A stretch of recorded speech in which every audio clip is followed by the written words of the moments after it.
Bleach review, but not on the anime, not on the manga, because those ended. I mean, who would have thought of getting this out from wherever, from storage, after I've moved to my new place, and be wearing it again for a review, this time on the Bleach live action movie. Let's enjoy.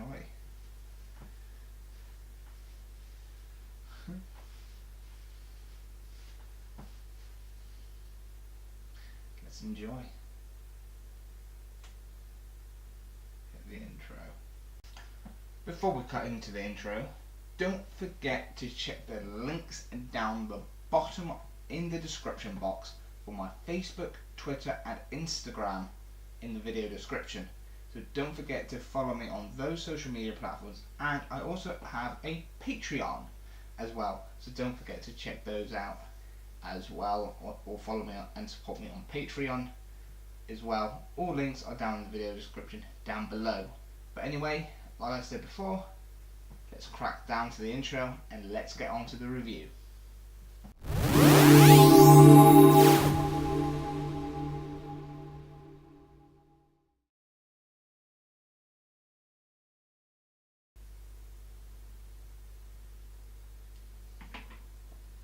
Man, I mean, okay, so let me start off.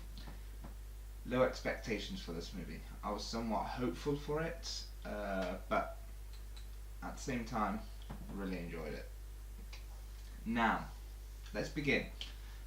So basic premise, it follows Ichigo Kurosaki, a high school student who stumbles upon a Soul Reaper in his bedroom, who is called Rukia Kuchiki, who, obviously we know the story of Bleach. This had to cram in one whole arc, and that is the substitute Soul Reaper arc.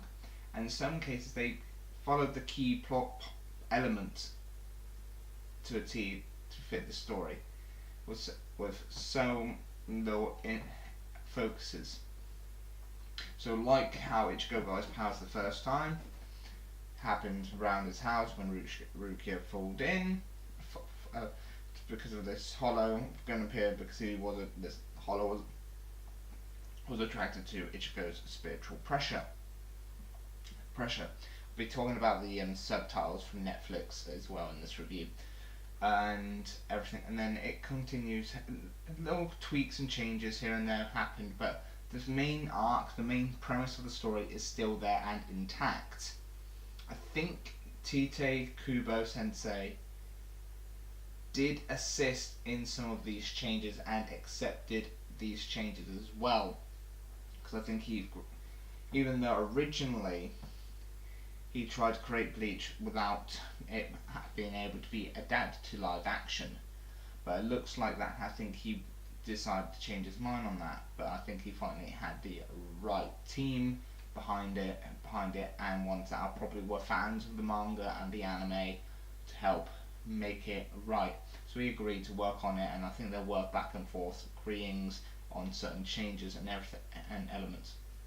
So the main thing all leads up to Grand Fissure, with two smaller hollows making an appearance, and the CG was really good.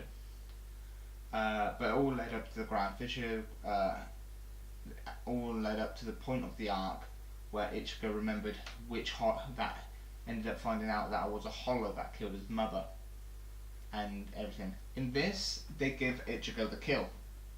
I think I preferred it this way. I don't know if Grand Fissure probably died or not, but oh god, sorry about this.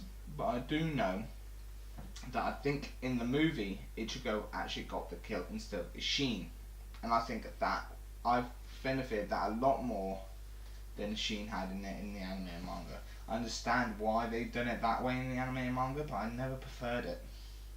I thought Ichigo was there at the time of the incident of the attack on his mother by Grand Fissure.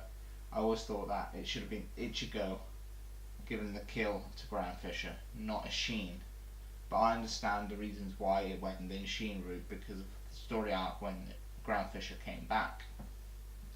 Now the changes of Ichigo losing his powers in in this arc was slightly different, but I didn't mind it that much. It was really great. The fight scenes in Grand Fish for the Grand Fish fight was done during the day. It went into the city, and literally chaos broke out, and that's what I loved about it, the chaos and everything. And we should see a little bit more elements of Soul Reapers not being physical presences, and we get a little hints of Orihime and Chad building up their spiritual pressure, and being able to sense Ichigo fighting Grand Fisher.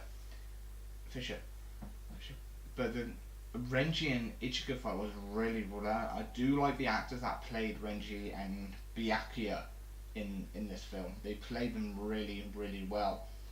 And during the day, gave it a little bit more essence because of some of the change. Like I said, there's a few changes, but these changes were acceptable changes just for a film, and it's understandable. Definitely when you have book adaptation, novel adaptations that somewhat take out certain elements and change things.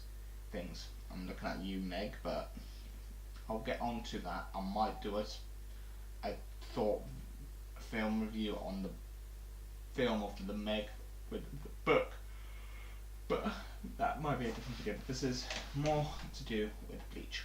So after the film, it all ends up, and Ichigo wakes up. I think he's got everything, but then he looks through one of his textbooks, with the note that Rukia written of saying, mention anything, you must die. And I think some of his memories started to come back. So that left it up with a nice conclusion, but also a nice conclusion so it can still be a standalone film. It's one of those endings where it can have a sequel, but at the same time it has a nice closure to it as well, and ends where it is, and doesn't need happening. But I do think a sequel is needed because I think it can go into the whole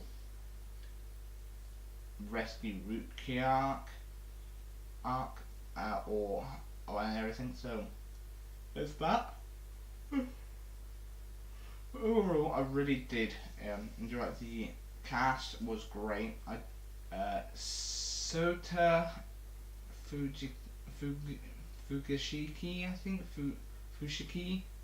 think, the actor who played Kamen Rider Forze played Ichigo Kurosaki, and I think that the role was written for him to be pretty much Gentaro in this. I could not help but see Gentaro in this film, but it was much more of a serious, but it was more Gentaro took on the acting role of playing the character Ichigo. But it was definitely more Ichigo here than Gentaro. The actor who played Forze, Meteor in Forze, was in this as well. He played Uryu. He played a great Uryu. The only thing I didn't like is that his hair wasn't blue. Ichigo's main rival, that is Uryu, that was the Quincy, and Ichigo gets his orange hair, but Uryu doesn't get his blue hair. And I think some of the lighting for Orihime is tinted a bit of orange, so she probably has got orange hair as well, but there probably was certain lighting. But Renji got his red hair, so some of the characters were a bit mixed match. Chad was great as well. The actor really did play him really well, but that's some of the good parts. The CGI was great. It wasn't bad. It wasn't terrible. It wasn't Toei animation CG for Super Sentai and Kamen Rider.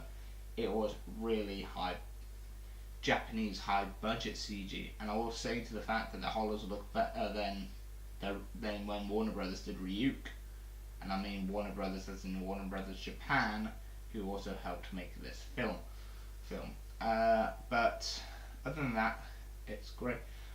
There was a little things I've picked up and noticed, and it definitely came with Masaki, Ichigo's mother, in the clothing she was wearing. Because if you haven't followed the manga or know, Ichigo's mother is a Quincy, so Ichigo is half Quincy and half Soul Reaper because of Sheen being a Shinigami himself.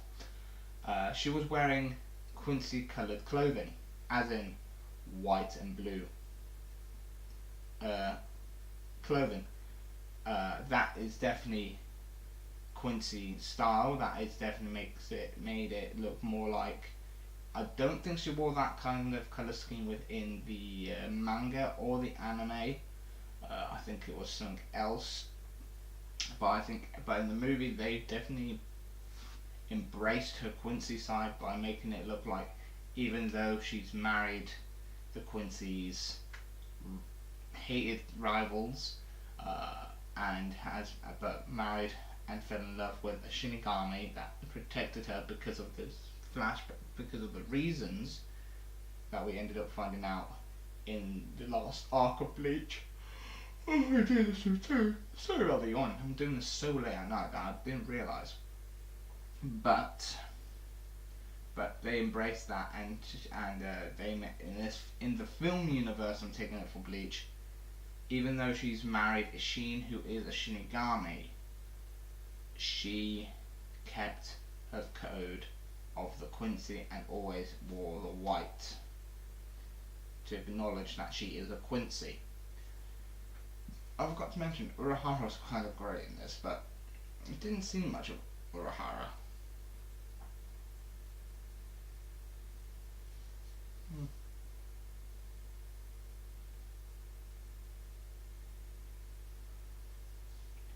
Didn't see much of Urahara, so.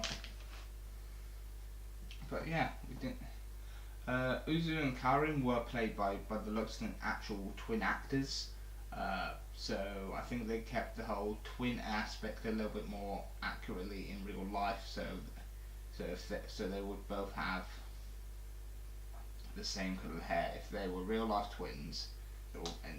But I don't know about twins. They might, some twins might have one different colour hairs, but they made them identical. They made the characters identical here.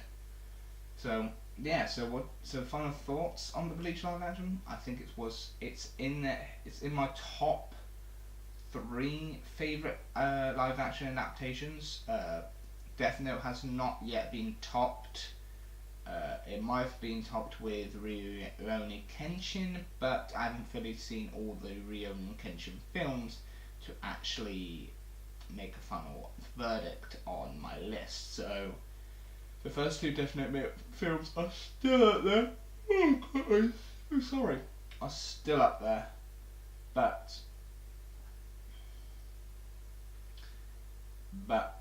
it is in my top 3 of my favourite live action films. So of anime that I've seen adapted. If you want to know my worst and least favourite, I think it's on everybody's list. I'm not DBE. I'm just going to say the initials there. But that is my review. That is my thoughts on the live action Bleach movie. I really did enjoy it. I'm not giving it a rating. I never gave ratings on chapter reviews. Never gave ratings on anything related to anime or manga. I've just gave my thoughts on it. I think it was a very enjoyable movie. I really did enjoy it. I did mention that I was going to pick up the subtitles. Now, they didn't. In some cases, they translated some. They translated 100%. Netflix did. They kept the. I think this was a Shueisha thing, because Shueisha owns Viz Media. I think this was more to do with Shueisha to keep the translation for Shinigami as Soul Reaper in the translation, and I think the word here, the Zabimaru roar, is a bit long when Renji activated. I don't know if it was here the Sonbakuto roar or here Zabimaru roar, but I think that was a bit long for the subtitle, definitely for the Japanese wording. I think here's roar Zabimaru, like it said in the dub, would have been alright as well, but it's subtitles. It's meant to try and it's there to translate things accurately as possible, so that the subs actually represent what it's saying on the screen for the viewer. Now, it is a great series by all means, but it is a great film. But like I said, I don't rate these films, so if you want to make your own opinion, it's on Netflix. Go check it out right now and judge for yourself, and comment down below what you thought of the Bleach live action movie is. I've been your host, Kai from Kazuo Corner, and this probably will be the last time I'll be wearing the Urahara Kisuke hat in any video reviews, unless more Bleach movies are made. But for now, it's an end of an era with this hat. See you next time. Bye bye for now. See ya.